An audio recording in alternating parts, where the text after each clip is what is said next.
1. ദിക്ർ, മനസ്സിനെ ശാന്തമാക്കുന്ന ശക്തി. ദിക്ർ വാക്കുകളുടെ ആവർത്തനം മാത്രമല്ല, അത് ഹൃദയത്തിന്റെ ശ്വാസം പോലെയാണ്.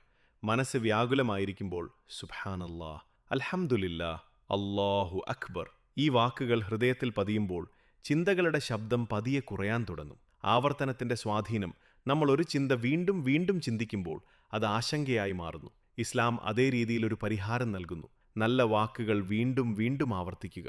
ദിക്ർ മനസ്സിലെ നെഗറ്റീവ് ചക്രം മുറിക്കുന്നു. ഭയം, വിശ്വാസം, ആശങ്ക, ആശ്വാസം. ഖുർആനിന്റെ ഉറപ്പ്. അള്ളാഹു പറയുന്നു, അള്ളാഹുവിന്റെ സ്മരണയിലൂടെ ഹൃദയങ്ങൾ ശാന്തമാകുന്നു. സൂറത്ത് റാദ് 13:28.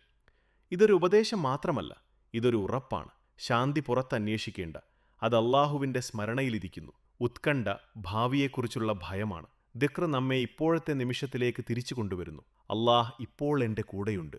ഈ ബോധം മനസ്സിനെ ഭാരമില്ലാത്തതാക്കുന്നു. ഒരു സൂഫി പറഞ്ഞു, നീ അള്ളാഹുവിനെ ഓർമ്മിക്കുന്ന സമയം അള്ളാഹു നിന്നെ ഓർമ്മിക്കുന്നു. ഇതിലും വലിയ ആശ്വാസം മനസ്സിന് വേറെ എന്തുണ്ട്? എങ്ങനെ ദിക്ർ ആരംഭിക്കാം? ഉണർന്ന ഉടൻ, ഉറങ്ങുന്നതിന് മുൻപ്, ഭയം വരുമ്പോൾ.